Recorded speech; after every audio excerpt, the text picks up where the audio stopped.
Good morning, everybody, and welcome to today's edition of the Morning Mindset Motivation. Today, I'd like to talk about Guns N' Roses. If you don't know, their debut album is the best-selling debut album of all time. Somewhere north of 30 million copies were sold. Well, when the record company, who just happened to be run by David Geffen, who, if you don't know, is probably the most successful record producer, music executive of all time. Just a short list of some of the acts that he worked with include the Eagles, of course, Guns N' Roses, and Nirvana. Just those three are some of the biggest acts in the 70s, 80s, and 90s. Anyway, he had started his own company, the Geffen Records, paid for these guys to record this album, and wanted to, promote it. At that time, MTV had kind of become, it was no longer new, it had become the major way of breaking a new act.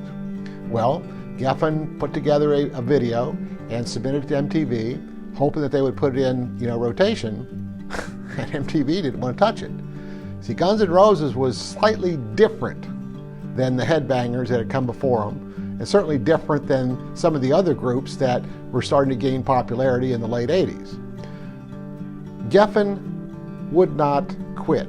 He continued to pursue that, not an alternative, not a backup plan, but his original plan. He continued to hound them, he continued to call them, he continued to influence them, and eventually got MTV to put that video in rotation. And that was probably the major reason for that act beginning to get more traction and more exposure.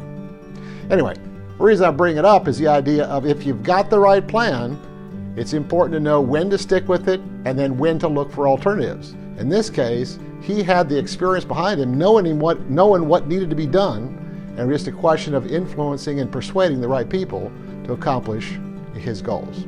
Anyway, that's all I have for you today, so I hope you all have a great day.